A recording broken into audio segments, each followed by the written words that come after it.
Resident Evil 9 Requiem has finally fallen into my greedy little hands, and it's amazing. The main man Leon is back for another outing. We're returning to Raccoon City. Umbrella's even semi-relevant again. Who saw that coming? Yet while on the surface this game is a beautiful love letter to fans both new and old, just behind that is a mountain of lore rewrites that will spin your head full Reagan if you know anything about the series, as I like to think that I do. So today I thought we'd dig into RE9's story and try to weld together the new revelations with the old canon and see what comes out. I have a feeling it's gonna look something like Lisa Trevor, but what are you gonna do? I need your eyes on the crime scene. The Renwood Hotel. Look. The story begins with newcomer Grace Ashcroft getting a mission from her employer, the FBI, to investigate a homicide at the Renwood Hotel, a long-abandoned building located in Raccoon City neighboring Renwood, which just so happens to be the exact place that her mother was murdered some 8 years ago. Grace is a little shaky about the whole thing, about life in general actually, but goes anyway to discover that there's more to the story of what happened to her mother than she'd perhaps been led to believe. Her mother, Alyssa Ashcroft, being a returning character from a series spin-off, Resident Evil Outbreak, which bears almost no relevance to her involvement in RE9, other than a little nod to the fanbase. Anyway, Grace meanders around the building, eventually getting attacked by a zombie and running into a mysterious man named Victor Gideon, who tells her that she's the chosen one, and then chokes her out to kidnap her. A blackout that leads us to events happening at the same time with series familiar Leon S. Kennedy, who's been investigating some strange deaths. These deaths affecting survivors of Raccoon City, who are seeing long dormant effects of the T-virus finally surfacing to fatal results, with Leon being no exception. He tracks down a lead on a man named Victor Gideon, and wouldn't you know it, just catches him leaving the Renwood Hotel looking as inconspicuous as possible. Is she okay? Oh, she's fine. I'm just taking her home. From here, both characters are fully set on their quests. Grace is mainly being to get the hell out of here, taking a slight detour once she finds a little blind girl she decides to rescue, while Leon attempts to do what he does best and get to the bottom of this entire kerfuffle. Their stories interweaving more and more as the game goes on, which is of particular consequence when the girl Grace is attempting to rescue, named Emily, turns into a BOW about halfway through the game and Leon has to put her down. A series of events that breaks Grace as she decides to just give herself over to the villains out of hopelessness. It's around this time that we're introduced to a man named Zeno, a colleague of Victor's who seems to be running this show. He tells Grace that she was abducted because of something called Elpis, which is located in the heart of Raccoon City. Apparently, it was Umbrella founder Oswell E. Spencer's final biological conquest during his time with the company, and Zeno's organization is very interested in getting their hands on it. Grace kinda just goes along with it in stunned obedience as to why she's so important. And Leon heads to Raccoon, discovering that it's not as dead as he'd been led to believe. For proof, see Exhibit Giant Tea-Infused Spider, as well as countless other BOWs that now call this city home. Not only that, but strangely, the BSAA has also carved out a presence in the area, a detail that Leon's eye in the sky, Sherry Birkin, has trouble tracking down a solid explanation for. What were the BSAA doing in Raccoon City?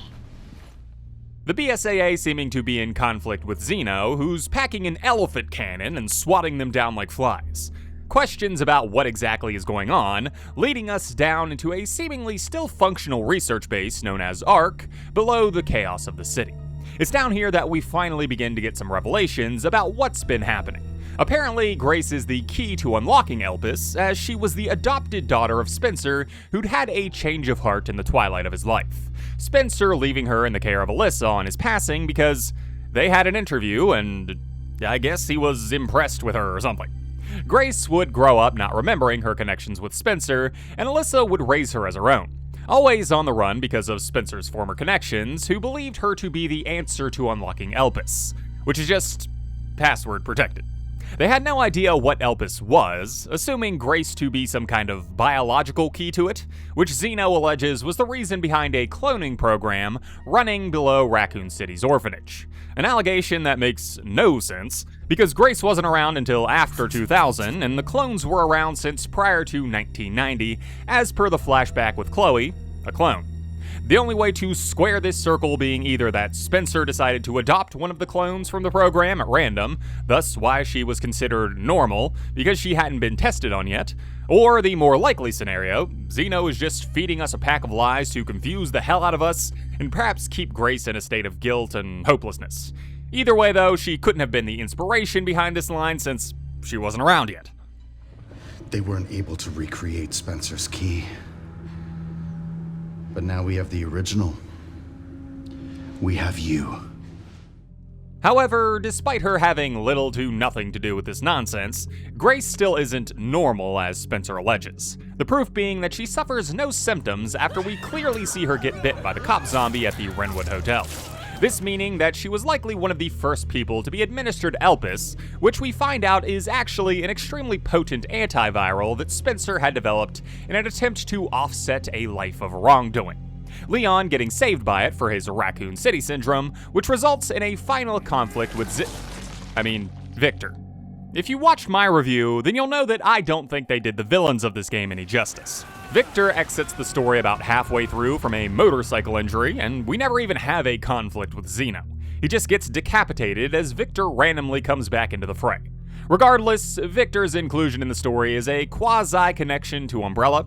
His loyalties lie with Spencer, whom he still calls his master some 20 years after his death. He worked for Umbrella as a researcher, and once the company went defunct, he started his own illicit practice at the Rhodes Hill Chronic Care Center, becoming obsessed with Spencer's magnum opus of Elpis, though he didn't know what it was or what it did. Xeno, on the other hand, is a whole new breed of beast, one that we don't really even have much context for.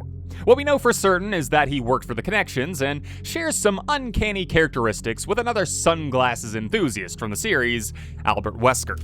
Not only does he look a bit like Wesker, but his Matrix-like fighting style is also entirely reminiscent. As for why this is, we don't really know yet. Speculation being that he's some kind of Wesker clone, a likely potentiality given the use of cloning that we see at the Raccoon City orphanage. Nothing. You are nothing but an imitation. However, by far the most interesting detail that this game drops on us is the implication that Spencer wasn't that bad of a guy, and that the connection roots run much deeper than we could have ever guessed. There's comments on it in the actual base game, but Grace's report that you get for finishing the campaign is where a lot of the baseline lore revisions are more concretely spelled out. To start, she restates some long-held facts about the Umbrella Corporation that remain unchanged. Founded by Spencer, Marcus, and Ashford. Spencer was in this with the goal of trying to force human evolution, and she reaffirms that the raccoon outbreak was the fault of Umbrella, which I was confused about in my playthrough because it sounded like they were trying to pin much more of the blame on the US government. In actuality, though, the virus was leaked from Umbrella's lab, and then where the US government seemingly ties in is that they were funding a lot of this research. Knowing this involvement would reflect very negatively on them, they would make their decision to missile strike the city and stave off blame by covering up their wrongdoings. We partially knew this because of the story thread in RE6. Then President Adam Benford was going to come clean about the government's involvement in Raccoon, and to stave off transparency, Derek Simmons orchestrated his assassination. In fact, Simmons and his organization, The Family, are now much more tied into the current story, as apparently they were just a facet of the larger Connections gambit. It would seem that the Connections were deeply ingrained into the US government, and even Umbrella, with moles and operatives in each driving certain decisions from within. It had been them who called the strike on Raccoon, even without the express consent of the president, and also them who had seized most of Umbrella's assets after fixing the narrative in the courtroom. We also get a bit of a retcon in that now Brandon Bailey wasn't the one to establish the Connections, he just became part of it later on. But their influence doesn't just stop there, as they also seem to be the ones in control of the North American branch of the BSAA. I found some evidence of the Pentagon putting pressure on the BSAA. It appears the North American branch has been moving independently. Heard they had an internal dispute. It was fully established at the conclusion of Resident Evil 8 that something is wrong with the BSAA. This corruption remains largely unexplored in RE9 and even seems to be walked a bit back. The Connections have some foothold in the North American branch of the organization, but we also see Xeno slaughtering troops that seem to be investigating Raccoon, and the BSAA are also seen in the cleanup efforts at the end of the game. My guess being that there are certain bad actors with a lot of sway in the organization, but the foundation set forward by Clive O'Brien and the founders are actively attempting to stay the course. Then we also get the headache of Spencer's reclamation of his morality near the end of the game.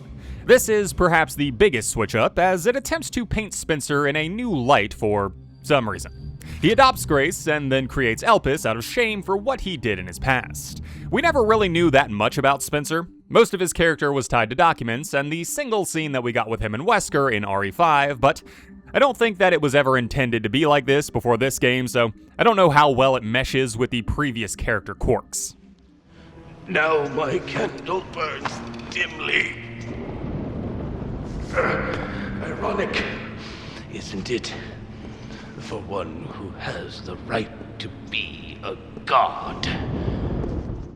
Then another founder of Umbrella is also painted with a new brush, that being James Marcus. Marcus was always the mastermind behind the T-Virus, killed by Wesker and Birkin at the behest of Spencer, but in Grace's report, she ties him into the Connections, with that likely being the basis for his and Spencer's schism of opinion. Then Brandon Bailey is tied in by the same token, because he was Marcus's most dedicated pupil. It's a lot to take in, and it's getting pretty convoluted, to be honest. But the main takeaways revolve around the US's involvement with Raccoon City and Umbrella, which will probably have some form of ramifications on the series moving forward. There's also the slight exoneration of Umbrella's credibility. They were still the basis for the T-Virus, but they weren't alone, and it seems like Capcom wants to paint them in a more sympathetic light or something.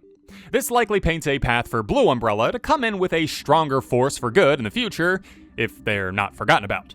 Then, of course, we have the grander narrative of the Connections. We still don't know almost anything about this organization, other than that they are everywhere and pull some very powerful strings. All that can be inferred is that they are the consolidation of evil organizations, as we can see that to some level with influence in Umbrella, Tricell, and even the HCF, which I never expected to be mentioned again. What is the grander goal of this organization, other than power? Well, the final post-credit scene may be our only real hint.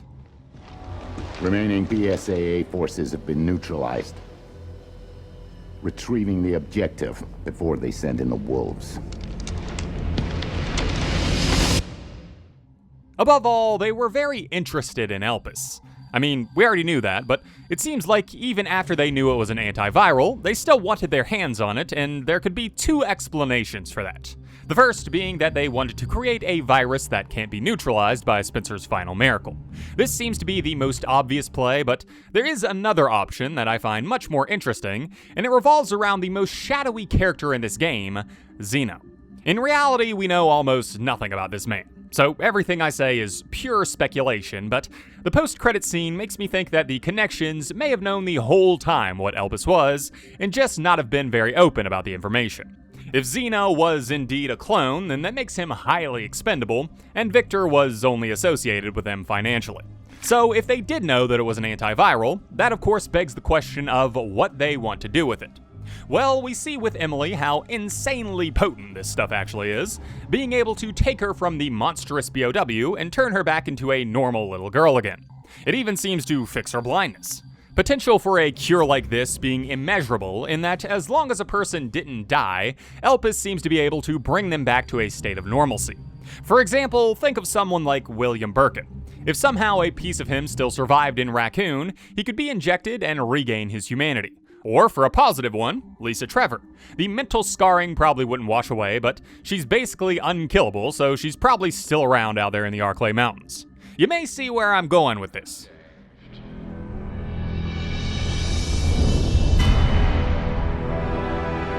Wesker, you are alive. To me, there are a lot of things pointing to a Wesker revival in this game. For one, we have what appears to be a literal clone of him in Xeno, which begs the question of where did they get the DNA? Then there's also the fact that ARC has Tricell, Umbrella, and the HCF. Assets seemingly all working hand in hand together. Who's the only person we know who worked with each of these organizations in the past? Wesker was with Umbrella, he had a brief stint with the HCF during Code Veronica, and then died working with Tricell. In my opinion, RE9 shows a strong desire to relitigate the past. To what end is anyone's guess, but for my speculation, they'll put out an RE5 remake that murks up if Wesker was wholly destroyed in the volcano at the end of the game, and then sets the stage for him to be fixed of his Ouroboros infection in RE10 or whatever. He may even be consciously calling the shots for the connection somehow, but he's so weak that he's unable to go to the field. Again, that's wildly speculative, but with where they left the story, I think it makes sense. If you have any thoughts of your own, feel free to leave them in the comments below. Until next time, thanks for watching.